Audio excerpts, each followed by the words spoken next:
Did you know how much time a 9-year-old spends on devices? It is approximately 4+ hours between TV, gaming, live streaming, and social media apps. Guess what? That average only tends to increase as they grow older. Adults like us, we're averaging anywhere between 7 to 10 hours per day on screens ourselves. Which is where today's guest comes in, and it's kind of a very timely conversation I've been meaning to have. Welcome, Riz Vazir. He is the founder of Scroll by Choice, a movement which is helping families take back control from tech, away from screens, and also scroll a bit more mindfully. He is a dad to an 11-year-old himself with a background in tech and healthcare consulting, and he's on a mission to make digital wellness a family value. Riz, welcome to the show. It is so amazing to have you here. Deepa, great to be here. Thank you for that introduction. Every time I hear statistics like that, it sounds alarming, even though that's the world that I live in. And it's amazing how much we've normalized that kind of lifestyle. But I appreciate being here on the show. That's awesome. Let's just dive right into it. Tell us a bit more about what your mission or purpose in life is and the story of Scroll by Choice, right? How did that come about? Yeah, I mean, I am probably no different than lots of people that are listening to this call. I grew up in a corporate world. I was quote unquote successful in my job, which basically meant I had more responsibilities. I had more people to work with. And I was like one of the people that checks email before going to bed. 6 out of 10 people do that today.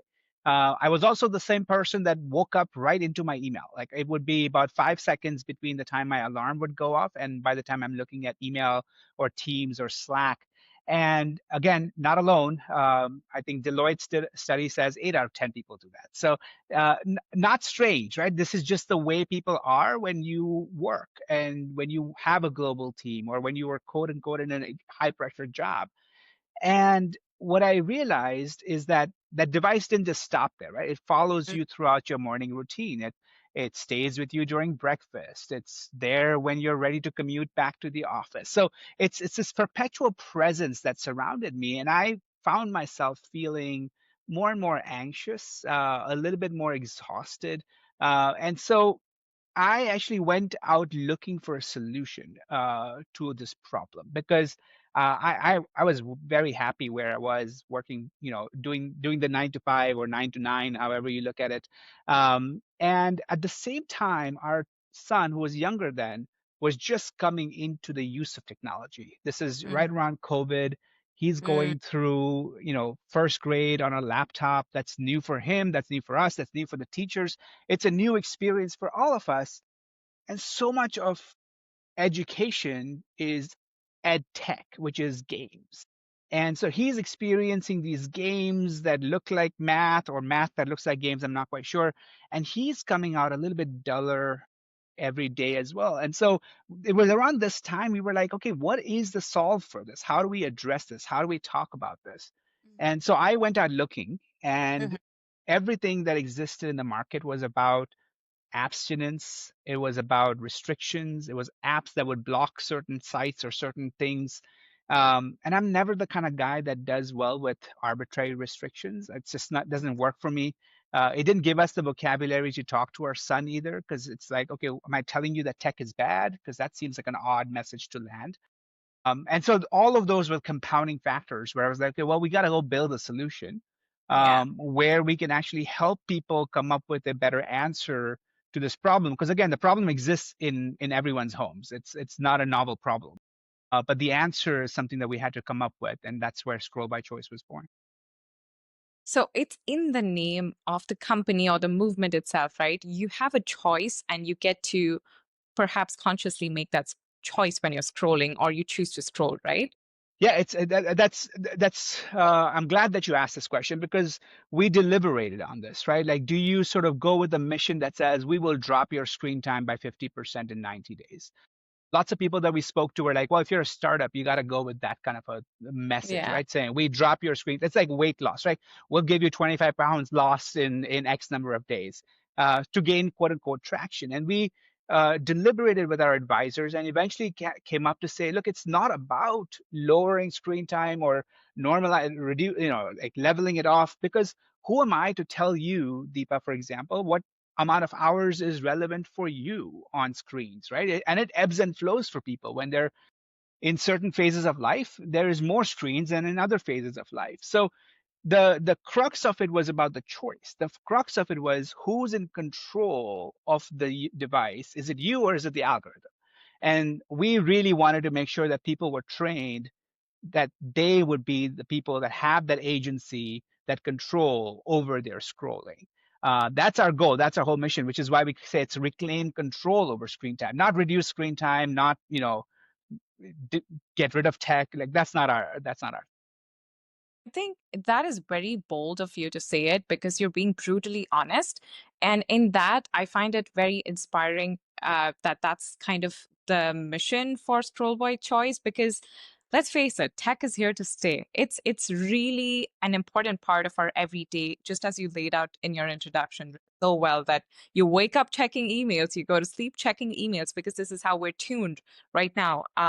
But the way we can go about it moving forward is like think about it from a digital wellness perspective and a mental wellness perspective about how tech is perhaps affecting our psyche day in and out, and which is where I want to pivot a bit and talk about like your relationship with technology per se, ever since you started Scroll by Choice to now. How has that transitioned and how has that particularly changed as a dad?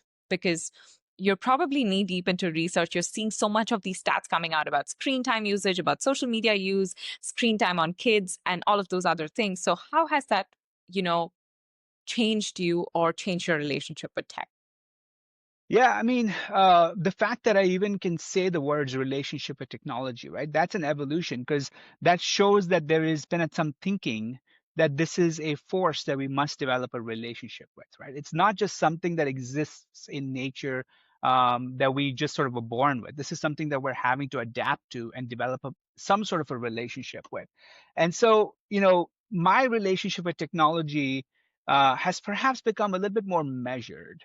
I'm a techno optimist. I worked in the tech industry. I think technology can bring a lot of benefit and has over its years and years. There's evidence upon evidence that says technology improves human lives. So I still retain that optimism, but it's become a little bit more measured in the fact that technology by itself is hardly something that I ever experienced directly. Let me explain what that means. I experience technology that's often wrapped in a business model. Someone is packaging a piece of technology for me to experience it. I'm not experiencing a computer like I used to in the past as a kid, where I could just hack into the device itself. Now I'm receiving a service. Someone's built it up. Someone's packaged it for me, and that's how I am experiencing technology. So what I'm really experiencing is a business model Mm, in front that's sitting in front of the technology. So oftentimes we either want to vilify technology or deify it. But really, what we're saying is, do we like the business model? Do we not like the business model? And I'm an MBA. My brain sort of works that way to say, what is the money making machine behind this?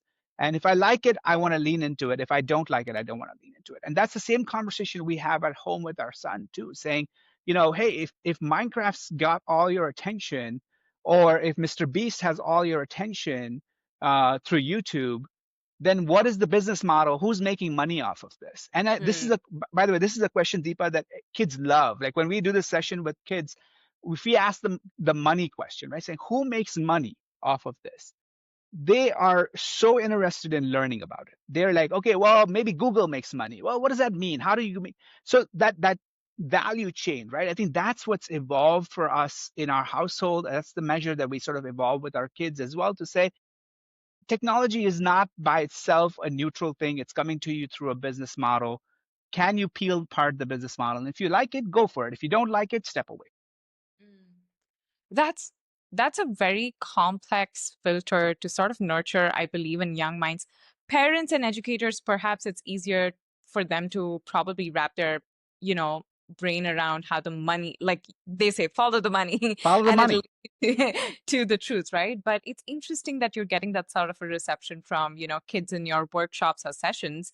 Um, which makes me wonder, is it building some sort of a resilience resilience model in them to help them see worldview in a different light when they understand that all of this is nothing but algorithm that are meant to you know, make you sway one way or the other. Yeah, so there's two parts, I think, to your question there, which is one, the fact that kids are having this conversation today. If I had a conversation with my with this 11-year-old maybe 25 years ago about a business model, people would be like, "What does that even mean? What is that like? How does people make money? Well, you go to the store, you buy stuff, and people make money." Like it was always very easy to understand how money was made. Kids today are much smarter. They're seeing the world through a different lens than I did growing up 20 years ago or 30 years ago, right? Kids today have the savvy to say, okay, I'm experiencing this. Mr. Beast looks like he's made a lot of money. He shows it. He demonstrates how much money I have. They're curious to say, how did you get that? Mm, How are you so rich? And they're curious. And if we don't lean into that curiosity because we somehow think that they're just so tiny and infants and innocent, then I think we're cheating them. We should have that open conversation, and we do. And kids will come up with all kinds of ideas of how Mr. Beast makes money or how Taylor Swift makes money or anyone makes money, right? But to have that dialogue as almost as if it's a grown up, it empowers them to say, okay, do I like where my attention is funding? What is my attention funding, and who is it funding, and do I mm, like that? I think it's important to elevate that discussion with kids, particularly if you're an elementary age kid. They're ready for this conversation. We shouldn't shy away from it. The other part of your conversation was algorithms, and I think algorithms is a little bit of a jargony term, I find. There's a set of kids who will understand it and they'll be like, yep, yep, I get it. It's easy. And others will be like, oh, it's tech. Like especially if you sort of, we live in the Seattle area. Almost everyone here understands the tech world because they're kids of, Amazonians and Microsofties. But if you go outside the tech sphere, algorithm sort of feels like a distant idea. Um, mm, and it's true for parents and kids. It just feels like it's a tech term. And so where we sort of go at is to say, look, what happens if you take a glass plate and drop it at your feet? What would happen? And the kids would say, well, it'll shatter. And then you say, why would it shatter? Because gravity pulled it down and it shattered, eh, right? It's an easy answer. And so we say, look, gravity is always, always going to do one thing, which is it's going to pull the object towards it. That's sort of the force. That's the job. It'll always do that. There is no exception to that. And the same way is that an algorithm will always, always work for its master. There is no exception to the rule. So mm, if you're experiencing an algorithm, it is owned by someone, it is going to be doing the work of the person that owns it. No exceptions to that rule. And so when kids sort of see this in the framing that this is not some sort of, again, neutral thing, it's a thing that's owned by a company, it's a thing that is owned by a master, and that master gets to direct it. They don't get to direct it. The master gets to direct it. Again, it changes the conversation from being a tech-oriented thing versus a values-oriented thing. mm. A- And where does scroll by choice come into these conversations, right? Like perhaps paint us a picture about the work you do with, let's say, educators, parents, and also the community at large. Where do you fit in? Yeah, so we think that this is a skill that people need to develop. Digital wellness is a skill. You were handed your phone, you were handed your tablets, all of us were handed our devices with no real instruction on how to actually live with it. Mm, They were easy, and so we thought that we didn't need an instruction manual, and we were all focused on the feature set, but we didn't really know how to orient our lives and our thinking and our behaviors in the context of something so intelligent and so powerful that's sitting in our pockets, right? So we are sort of retrofitting this education that should have mm, perhaps happened 15 years ago when the smartphones were first released, but no one was doing that at the time. And so when it comes to educators, our whole goal is to teach them, or not to teach them, but at least convince them to say it's not about just yanking that smartphone away from the kid. Lots of mm, educators today are in the mindset to say, look, I want to go phone free. I want my Mm. school to look like it did in 1990. They kind of want to turn back time to some sort of a imagined past where people were talking to each other all the time, and there was no cyberbullying. And it sounds fantastic, right? It sounds fantastic to say, let's go back to the time in the past when kids weren't looking down at their devices all the time, and everyone was engaged. But that is 1990, and you're not going to be able to replicate 1990 in 2025. So the Yeah. question is, what are you doing as an educator to truly teach this kid how to thrive alongside technology? And technology, by the way, is not just the device. It's that ed tech app that's sitting on the school sanctioned laptop. It's the games, quote unquote, that those kids are using as a way of learning math, right? So it's helping educators reframe that conversation to go away from phone-free mindset to, tech equipped. Are you tech resilient? Are you doing all the things that teaches kids to thrive? And Yeah. so that's part of our consulting to schools. Some schools will bite on it, they'll understand it, and others are like, look, my teachers union just wants phones out, so let's get the phones out. That's the reality of our business. With parents and kids, it's a lot about, again, workshopping, right? To say, how are you going to come and become in control? What does it Mm. mean for you to be in control? If you're standing in line waiting at Starbucks for a coffee, and if your hand just immediately goes down and you're looking at it and you don't even realize that you started doing that, that's when you're not in control. Or when you think your kid's not watching, but you're sort of sneaking in an Instagram reel, that's when you're not in control. So how are you going to get in control? And sort of, again, our workshops are not rocket science. In many ways, we teach the magician's tricks. So when you Mm. know the magician's tricks, the tricks become less interesting or less alluring. So we talk about things like algorithms in the way that is approachable to people. We talk about the different techniques that these companies are using to basically get you to give up your sense of control, get you to give up your sense of agency. And when people see that, they're like, oh my God, this is so obvious, but they've never had the time to reflect on it or think about it. So I'll be honest, Riz. I've had the, I mean, with the limited amount of time I've had at my hand to reflect on this, like I know some of these stats and data because I'm doing research about it day in and out and talking to parents myself, right?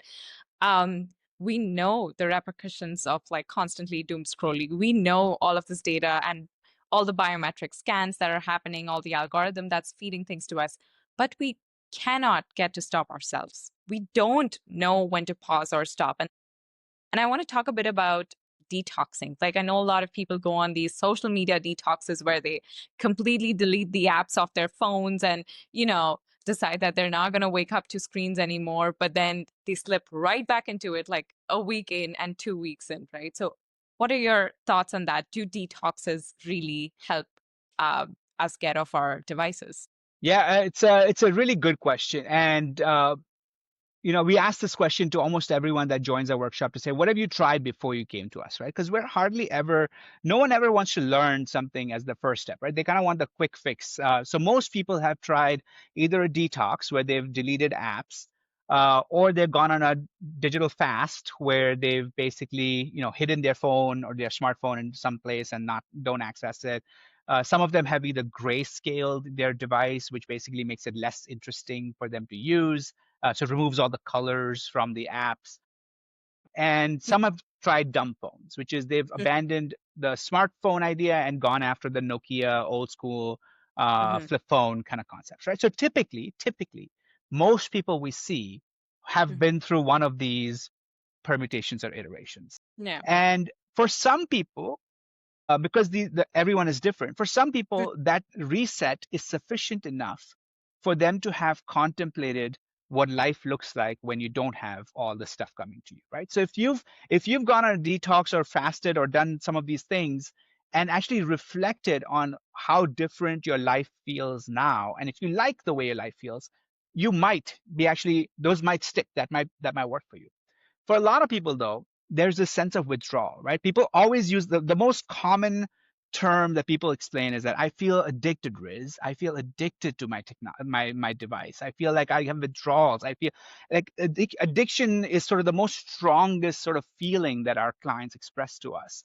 Mm-hmm. And for those people, they'll slip right back in because they've not reflected. They're going to go right back into, hey, I just wanted to check this one thing, and this one thing became these two things, and then I became like just every day, right? I just do this, and it's not new, Deepa. We've seen this in again in food literature. People go on diets, they stop eating carbs for some periods of time, and then they'll just go eat a big pie of pizza, right? Like it's natural, it's human behavior. So I think where we think we do something different in this context is again to say, look, there is a behavior that you've established, and it's not going to be a turn the lights on and that behavior shifts. You're Mhm. going to go through a change process, and change is hard and uncomfortable. But if you have a support system around you during that period of change, which is something that we try to offer through ourselves and our community, to say, look, if you're going through this change, you're going to feel FOMO. It's Mhm. natural. You're going to feel like you're missing on something that in the world is happening and you don't know about it. But if you have support and if you have an expert that can help guide you along the way, chances are you might not, quote unquote, relapse as quickly. Hmm. But again, we don't claim any quick fixes to this process. We don't claim that 90 days you're device free. But we do find that lots and lots of people, about 2 months is sort of the data that we're seeing. 2 months is where people start to really say, okay, well, I used to be a lot on Instagram. I still use Instagram, but maybe less Instagram.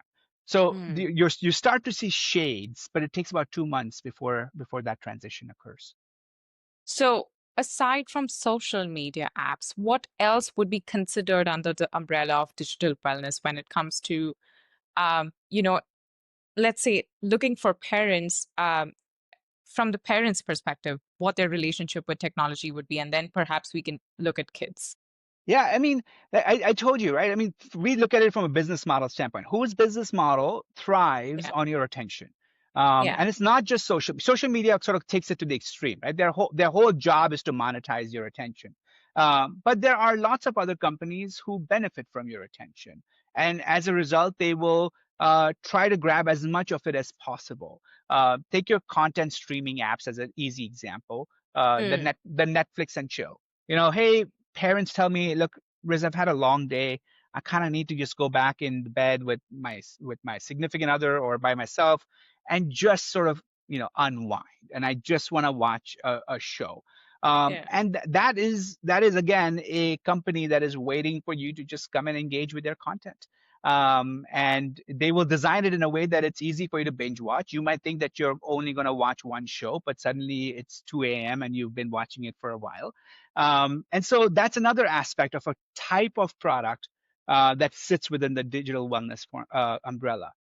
Hmm. Beyond media, think about news Hmm. cycles. Lots of Yeah. adults will come to me and they'll tell me, particularly dudes, men love to have this conversation. They'll be like, Riz, I don't do social media at all. I'm not on TikTok. I don't do any of that stuff. But I need to know what's happening in the world. Current events. That's the thing. That's it. And if you look at a CNN, you look at a Fox News, they're layered exactly the same, right? Same business model. If you give your attention to them, they can tell you ads, and that's how they work. Hmm. Robinhood, which is a finance company, it's a stockbroking company. Yeah. Take any of Same. those example, right? Same models. So Yeah. digital wellness really encompasses a large swath of the digital paraphernalia that you surround yourself. Hmm. It's really different strokes for different folks because we don't think that it's always just social media. And again, for a lot of people, it's actually not just social media. It's these other things as well. Thank you for painting us that picture, Riz. For our listeners who may have not caught that on, Riz's Scroll by Choice is actually a Seattle-based company, and the movement is, I think, you're serving all of US currently, but I believe you have clients worldwide as well. If you want to talk a bit about that too, Riz. Yeah, no, I mean, look, I think when we started this company, we're like, who benefits the most from this stuff, right? And the easy answer was, oh, the kids. Look at the kids, Riz. Look at the kids. And sure, we that's where we started, right? We said, okay, we're gonna go talk to the kids. We're gonna figure out what the kids need. And it didn't take us very long, Deepa, to go talk to kids. And kids were like, and they'd always come and tell, especially the young ones, right? They'll always come and tell you this in private. They'd be like, do you know that my mommy or my daddy are always on? Like they'll just tell you right up, straight up front, right? So they'll be like, look, you can tell me this all day long, but the people that you need to tell are my parents. Because and then it shows up in the research as well, which is off the top four reasons. There are different sort of clues that'll tell you if your kid's going to fall for becoming a problematic internet user. Which is basically a sciencey way of saying if your kid's going to get dependent on these apps. There's four sort of key reasons. One of those reasons, in fact, the second of those four reasons, is the parent's device use. Mm, So you as a parent are literally one of the strongest reasons whether your kid's going to show up and become dependent on an app or not. And so kids would tell you that. And so we were like, okay, well, we got to go talk to the parents. So where do you go talk to parents? It's not like parents hang out in one place. And so we said we go talk to them at their employers because frankly, the employer is losing out in this equation too, right? So if you as an adult is looking down all day, looking at your screen, your attention's getting fractured, your focus is completely shot, that's going to show up at your work. Um, mm, adults tell me that they go to work, even in a conference room, even if they're in person, they can't not look at their phones. So mm, this idea of connection with your colleague, that's completely out the window. They're mm, not there connecting with their colleagues, even if they're in person. They're sort of just connecting with the world that's calling out to them. So we went and talked to employers. mm, There's a straight line. Employers pay a lot more money for people that are digitally dependent because those people get sick more often. mm, So if you are going to get sick more often because you're not moving enough, because your mental health is degraded, you're more expensive to your employer. Particularly here in the U.S., where the employer ends up offering a lot of your health insurance costs, yeah. you're more expensive. So it was easy for the employers. The employers weren't kind about it. They were just like, okay, if it saves us money, we'll do it. And so that was an easy sell. So we went to employers to do that. And then schools were sort of the place that we ended up last, which is we saw this movement happening in the schools where they were like, how do we get rid of these devices? And we had some good administrators that we were able to connect with to say, no, it's not about getting the phone off the school. It's actually teaching kids how to do this. So we've gone, employers, we've gone schools, we've gone to the kids directly, the parents directly. So we're in as many spaces as we can be, Deepa. That Mhm, said, um, I can't say the market around this. This is a startup founder, right? So I'm not doing this as a non-for-profit. I'm doing this as a business opportunity. I don't know if the market around this is there yet. I don't think if people wake up in the morning with a crick in their neck, they think about the fact that they've been looking down at their phones. They might think, oh, I might have stretched it while I was sleeping, or oh, something else happened. They don't connect the dots yet between why do they feel so tired all the time? Oh, it's the weather. It must be gray. That is why I'm feeling tired. No, it's not because of that. It's because of the binge that you did. But we haven't gotten there. Doctors aren't talking about it enough. So we still think there's a little bit of a curve to get there. mm, Europe as a continent is much farther ahead in its thinking mhm, on this topic. Our clients in Europe will tell us that there's a lot more awareness. Not surprising relative to the U.S. Europe has always sort of been a little bit more health forward, mhm, and so it's not surprising. The countries in Asia, I mean, we've had some clients out of India, we've had some clients out of China, and tech use is a very different beast in those parts of the world relative to the US. The awareness is almost zero. mm, And in those countries, it's not really just about the parents, even it's about the grandparents.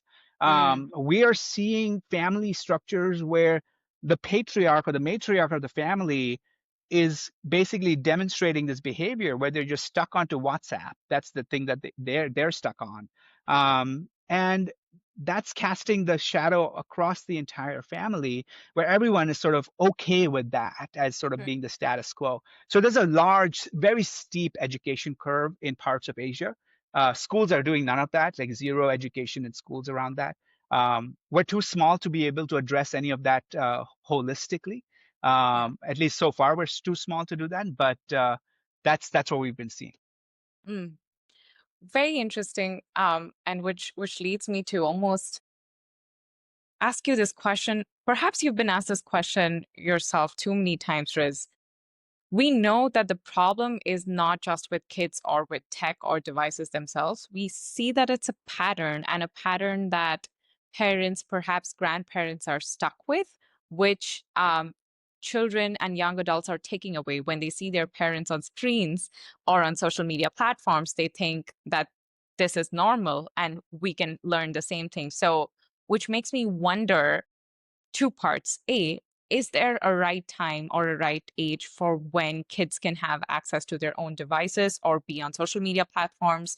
And B, is it fair for parents to want to go screen free, not just for their kids, but for their entire households until they reach that stage of maturity or brain development or growth to be able to safely hand them over to, tech gods? Like to put in perspective, we have parameters for, let's say you need to know so and so or pass so many tests to be able to drive, to be a functional driver and have a license, right? So perhaps not apples to apples, but somewhere that standard or that barometer for young adults to have access to technology um, when they grow up.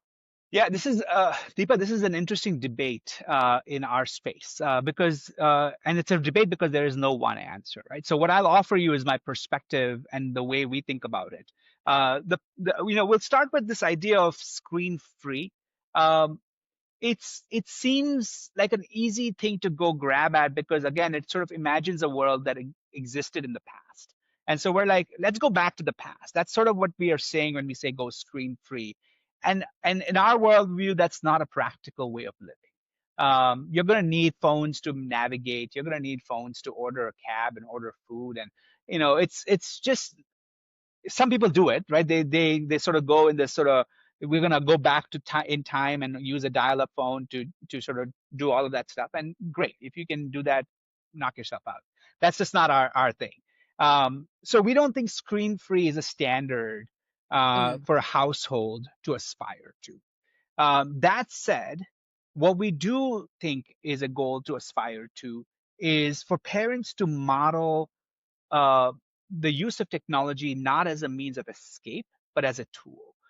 If you as a parent or as a grandparent express yourself in the way that says, "Look, every time I feel bored, I go into a device," or every time I feel stressed, I go into a device.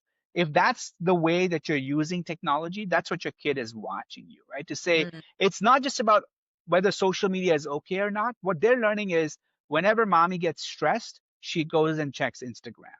Or whenever mommy feels like, daddy's being rude to her, she goes and checks Instagram. Because that's what they're connecting. They're connecting the trigger from the outside, and they're like, okay, well, if that happens, mommy or daddy does this. And that's what they're learning, right? So we want to interrupt that. We don't want the parents to sort of exhibit the use of devices as an escapism kind of model. And that's hard. It's very, very hard for parents, but that is the standard that we hope that parents can sort of live up to. The first part of your question is what is the right age to sort of hand people devices? mm. And, depending on the researcher you follow or the influencer you follow, the answer is somewhere between 13 and 18, where they're like, well, if you're in teenage world, then you should be able to be independent enough to sort of use a device. Some are at the age of 18, if they're in the driver's analogy model, which is, look, if it's not safe for them to drive, it's not safe for them to be on the internet. There's lots of different pros and cons for why people come up with these age ranges. The sad part is that the Pew Research just came up with this research maybe a week ago or so, where they said most kids get their smartphone at age 11. So by 11, you have a smartphone, your own device. And these are the kids that actually have had a tablet, an iPad or something of that sort since maybe they were 5 years old. So even though you might debate whether you hand someone a smartphone or not, if you've already handed them a tablet, that battle's already lost a long time ago, right? There's no point having this debate of the smartphone because lots of the trappings, lots of the behavior has already started to set up when kids were as young as 5. Mhm. The same research shows that kids that are as young as 2 are on YouTube. The number one watched video on YouTube. Do you know which one that is? I want to say it's one of Mr. Beast's videos, but I may be wrong. It's not. It's one of those Coco Melon videos. The Johnny, I'm not yes, Papa. surprised. Why are you Yeah. not surprised? Exactly, right? You have young kids. You know exactly what that means. That means someone's been sort of leaving that YouTube video playing and trying to get the kid distracted while you can maybe feed them or while maybe you can change them. So that kid is watching that stuff since they were 2 years old, right? So this debate that we're having of somehow as if our kids have been so untouched with technology that we're now having to have this conversation about, well, should you get a device or not? It seems a little misplaced. It seems like we're avoiding this conversation that these kids have been surrounded by tech since age 2. So again, for us, it's really about a family decision, right? To say, can a family actually have a conversation to say, why do you need a device? And if the answer is we need a device to contact you, because that's the number one reason that parents want to give kids a device is so that they can contact them. um, Mhm. then it's like, okay, well, if that's all you need, and if it's a must-have, like you really, really feel like you must have a car, then go with a watch, right? Or go with a flip phone. It can address that pain point. But again, it depends. Again, everyone's needs are so unique. If you're sitting in a rural part of the world, smartphones can be the only way that a kid can connect with someone like-minded Mm. in a different part of the country, right? So there are different use cases where it's not everyone doesn't live in an in a urban or suburban space, right? There's people that are in all kinds of spaces, and their answers might be different. Yeah. And so we think it's a family decision to make. But again, it shouldn't be taken in isolation at age 13 or age 18. You have to sort of look at the years that preceded as well. Yeah, I think that that does make sense that, like, just to summarize, that there is no standard age, but that it needs to be, a well-sounded, like a family decision before you arrive at the conclusion that is a smartphone or a phone or a device needed for the kid or not. And modeling the right kind of behavior, not using social media or technology in general as an escapism. And I think you really summarized that very well, because I think not a lot of adults are aware of their own screen use patterns or habits, in the sense that how often we, unlock the phone or just look at it anytime we want to escape a thought, or anytime we want to move away from the idea of having a real conversation with somebody in the house, right? So I think you really hit that one on the nail hard. Yeah, and it's also just to put a finer point on it. It's interesting because there are lots of the space has not to be gender make a gender statement, but perhaps there is one to made, which is when I go into these conversations, Deepa, typically it's the moms that'll come to me to ask for help, right? They'll be like, hey, look, I think my kid needs help, or it's rarely ever the dads, and I'm always curious as to why that's the case. Like, I'm a dad, I'm here, I'm running this company around this stuff, it's clearly important. Yeah. And with dads it's harder because they're just so much more oblivious about their device use because they sort of wrap it around work. It's all work related. They Mm, sort of put the mom's use or the girls' use as if it's like all just entertainment stuff. Oh, they're just doing it to entertain themselves. My use is all just work related. And I think mm, when we go into family conversations, that's the first thing we've dispelled. We're like, look, dude or woman, doesn't really matter. You're both sort of trapped in the same sort of cycle. Your apps might be different. You might be on Instagram and someone else might be on CNN. Doesn't really matter. But I think that awareness, to your point, that parents don't have that awareness. Dads have even less awareness than moms in this very process. interesting. Moms are very in tune that even though they know what they're doing is maybe not as good for them, but at least they have that level of conscious awareness to it. Dads Mm. don't even have conscious awareness to it. They're just completely oblivious. Again, a very generalized and sweeping statement, but that's sort of our experience. And it's a really interesting one to also note, based on social media usage, right? Perhaps certain genders prefer a specific social media platform over others. Like, I know a lot of my male friends prefer being on, like, X or LinkedIn over being on TikTok versus Instagram, and perhaps vice versa as well. In this next part, Riz, I know I think I'm inching towards the end of our episode already, but I was hoping maybe I could ask you a couple of more questions. And now, getting to the more exciting part, AI. Enter AI into the world of this whole digital wellness realm, right? Like, where does AI fit into our already existing dilemma with, or relationship dilemma with, technology, right? Like, right now, we have ChatGPT and other similar apps at our behest that are answering questions instantaneously, that are taking off so many things off our brain. that we actually don't have to do any more thinking day in and out. So tell us a bit more about what Scroll by Choice is doing on that regard, if you have already started to think about it, and if you're coming across parents and educators talking about AI usage. Yeah, no, AI is everywhere, right? I mean, you can't escape anything. Parents are talking about it, kids are talking about it. And, I think artificial intelligence simply makes things so much more personal and so much more personalized. So if you thought your algorithm that was guiding your news feed knew a lot about you, well, the AI powered stuff knows even more about you, right? So it's going to become, and it has to some extent almost become impossible to look away from it, because it shows you the world as you imagine it. It wants to tell you the world exists exactly how it is in your brain. That's how the world is. That's what everyone walks around believing, right? Saying the Yeah. world is what I think it is, because that's all you're seeing on your feed is everything AI powered is showing you exactly what you want to see. Now, you talked about thinking and critical thinking in particular, which is it's become a lot easier to do what we call in our workshops borrowed opinions. Mm, So opinion forming is something that we've done as humans forever. You see something and you form an opinion based upon your biases, your past experiences, and you come up with an opinion. That's kind of how the world used to be. Then we sort of graduated to say, well, if my neighbor has an opinion, I'll just borrow it from them, right? If the neighbor already has an opinion about a politician, or the neighbor has an opinion about a certain thing in the neighborhood, I'll borrow that opinion. It saves me the time. I don't have to do the work. I'll just borrow that opinion. You sort of ladder that up over time. Now we have influencers. If an influencer has an opinion, we borrow that opinion. You listen to a Joe Rogan podcast, whatever Joe Rogan might say, you might borrow from them, or whatever Elon Musk might say, you might borrow from them. It's just easier, right? It's a shortcut, and we are always as biologically wired to get to shortcuts as possible. It saves mm, us resources, right? So biologically, we're always going to look for a shortcut in our thinking and save energy. So AI sort of takes us to the next level, right? Which is like, let me offer you one more shortcut. You don't even have to think, right? Just give me a document, I'll tell you what to think.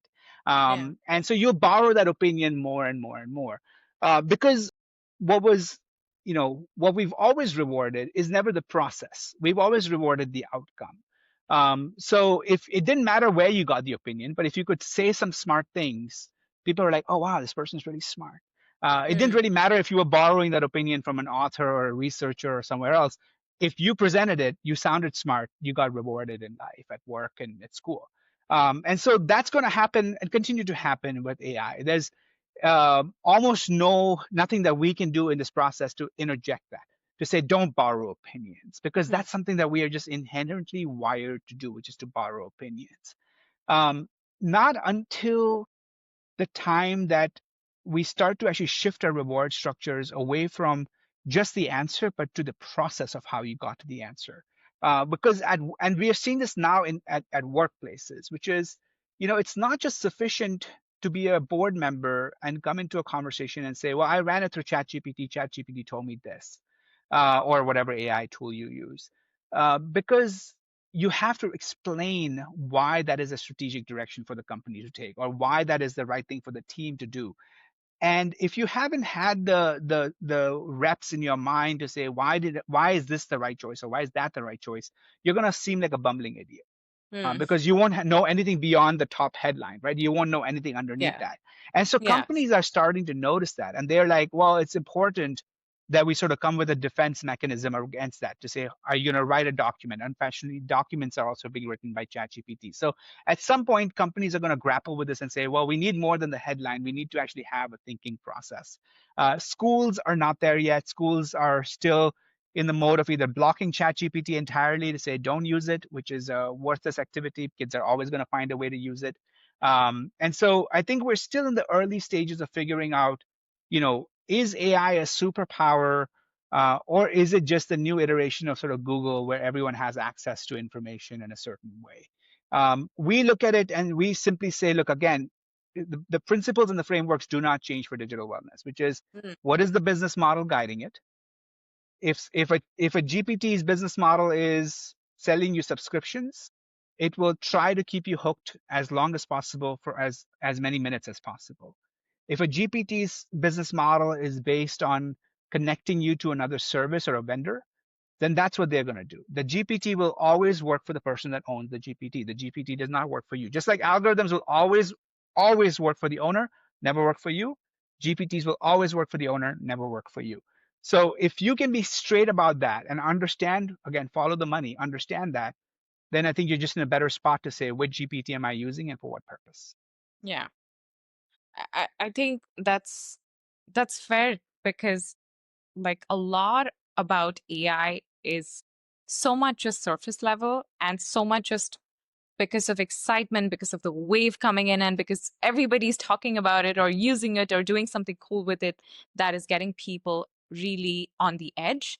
Um, but a lot about it is so unknown and so much to be discovered, which and we don't know for sure which direction this might go in, like let's say specifically in the space of education, in the space of scientific research, and like the space that people worry the most, the future of jobs and the future of skills, right? Like it's taking over so many of these jobs that you studied to or practiced or got a license to become like an expert in. So um in this next part of the podcast, what I usually love to do is talk a bit more hopefully about the future, about raising generation alpha beta and looking at, let's say, 10, 20 years down the line. What kind of a world are you hoping your kids or your kid grows up in? And what hope do you have for that generation?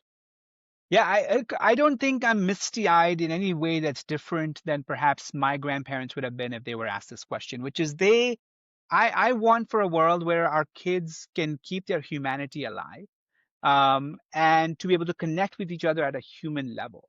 The technology waves will come and go. That's just what technology does. It is not different. We had television, we had internet, we had mobile phones, we have social media and AI, whatever else comes next, metaverse or something else. Those waves will come and go. The question is, do you retain your humanity through that process? Do you find yourself able to live the full life that you've been granted? It's a gift that you've been provided. Whether you believe in a God or not is irrelevant in this context. It's a gift that you have, it's the moment that you have. Can you maximize that moment? Are you going to be of help for someone else that needs the help? And that's the Mm, world that I hope that my son and everyone's kids that are growing up sort of gets to benefit and experience.